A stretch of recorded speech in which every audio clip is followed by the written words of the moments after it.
200 Stab Wounds is currently on a 6-show headlining run before they kick off the Decibel Tour with Dark Funeral, Decapitation, and Black Braid. I caught up with Steve at Growlers in Memphis for opening night. We talk about the tour, we talk about the new album, what it's like on the road, and what's changed with the band since the last time they were in Memphis about a year ago. Since then, they've joined Metal Blade, new record coming out around November, we think. Some great stuff from one of death metal's top vocalists on one of death metal's top upcoming bands.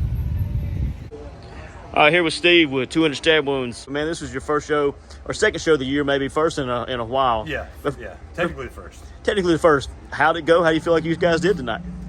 We got some warming up to do, but I think it was fun. We love coming to Memphis for sure, especially this venue. Very intimate. It's fun. Talk about the new record. We just finished it literally like a week ago. So, with that in mind, it'll probably come out in like November. That's what I've heard. So I think November, but who really knows? But yeah, I think November. It sounds great. I think that it's better than a lot of the stuff I think it's better than anything we have. And we have some pretty good stuff, I think. Personally, I know you guys don't like our shit, but. Now, how have you guys grown since a year ago? What's changed? You got a new guy? What's all changed for the band in the last 12 months? Yeah, we got a new guitar player. Since the last time me and you spoke, we're on Metal Blade now. Fuck. We have new songs, more songs. Shit. We have a bigger, nicer van, which is sick. And fuck, dude. Well, touring a lot more in the works for sure. Well, talk about Metal Blade. That's a really big deal. Metal Blade's cool. Fucking, it's just fucking mad as hell. Regular label. They hit us up. I think they saw us in our what was that? Our first tour on when Metal Blade saw us. Yeah, with God's Hate at that record stop in California. Yeah, I think one of the A&R guys came out and saw us. Midnight Hour. It's in LA, and one of the A&R guys saw us, and pretty much after that they were just like kind of conversating with us, and we kind of worked it out, and now we're there. It's cool. I mean, so far so good. I mean, it's a little different for us because we're already a new band, but like to be thrown into that position, it's kind of complicated, but we enjoy it. We have no problems or no complaints. Sure. Yeah. There's been a lot of praise heaped on you guys for a couple of years now, I guess, mainstream-wise. Any pressure? Well, yeah. Well, for shows, yeah.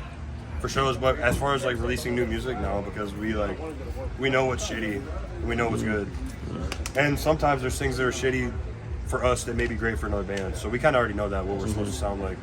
So when everyone hears the new stuff, they're gonna understand that. But for shows, yeah, a lot of pressure sometimes. Who are you guys listening to on the road? Is it all death metal? Is it different stuff? What do you listen to? A lot of country, a lot of fucking. I don't even know what do you listen to? What do you call it, genre? I don't know, like ambient electronic, but also IDM, but also I don't know, jazz and a lot of different shit. Pop music, I don't know, tons of shit. Yeah, pop, dude, fucking rap, fucking anything. Well, we do listen to metal, but it's like after this, you don't want to hear that. Like palate cleanser. Palate cleanser, yeah. Yeah, Slayer anytime. Slayer anytime. Slayer's good. So Slayer's the exception, yeah. Slayer and Old Metallica. Old Metallica, for sure. And Pantera. You can put Pantera on and be like, all right, this is true. Depends on the record. Yeah, that's true. Which one's the best? Dude. Far Beyond. Yeah, Far Beyond. Yeah. I agree with that. for sure. Well, talk about the upcoming tour. Dark Funeral. We started off Dark Funeral. Cattle Decap. Who I love. Cattle Decap love, by the way. Yeah, dude, I've never seen them live. Oh. My other band, I have a side project called Cleansing Humanity. We played a show with them, but I didn't get to catch them. I showed up late. But, fucking, yeah, I mean, we had these 5 shows leading up to the tour, which wasn't really originally the plan, but we got it all set up for us. Now we're kind of, this is the warm-up for the Big Daddy tour. You know? That was my next question. This was it's a precursor kind of to the tour. Yeah, well, you know, like, because we've been off tour for 5 months, so it's like we don't want to go right into like a bigger tour like that, sounding like shit. Which, even though you don't think we just sounded like shit, but you know, when you're playing it, you know what I'm saying? So yeah, we want to go into that tour as tight as possible, you know, as warmed up as possible. But yeah, that tour's gonna be sick. We're looking forward to this too, like these 5 shows, smaller ones. You know, just because we haven't played and it's our headliners, and we get to meet people that really like us, as opposed to playing to someone else's crowd. You know? So if I had to pinpoint you 2 or 3 death metal bands that kind of got you going, like like inspiration. Yeah. Well, for me personally,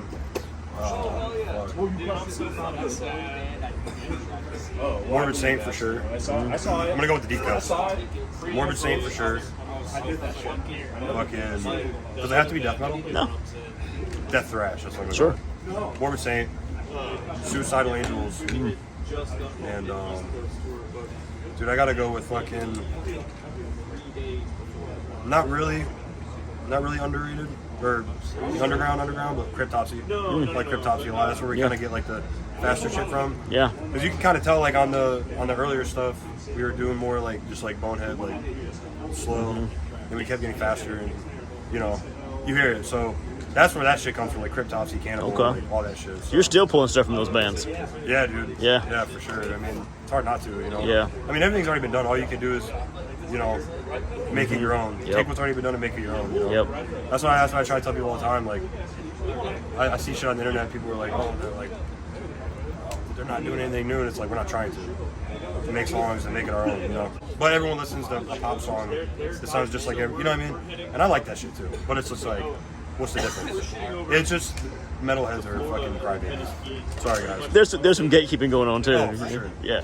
Especially with like the younger bands, you know. If you're not, I don't know how old you are, no offense, but 43. If you're not 43 and fucking, you know, been playing in bands since '82, you know, they hate you, which is fine. But we also have a lot of older fans that are sick as fuck, so don't take that the wrong way. Metallica's a good example of that. Yeah. People hate. I think Metallica fans hate Metallica more than anybody hates Metallica. Yeah. They play arenas, stadiums, you know, so Yeah. who can hate on that? Since the last record came out, what's changed about the band? You mentioned some things about the sound. What else changed with you guys? I think just the way we write, the way that we prepare for our show, a lot of stuff. Like with the writing, like, you know, we used to not put any thought into the writing. Oh, here's a riff.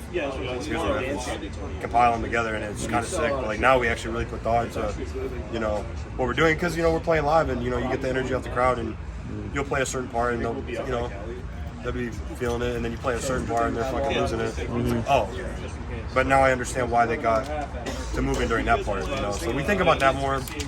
And we think about, you know, not getting completely wasted before our sets. That's for after.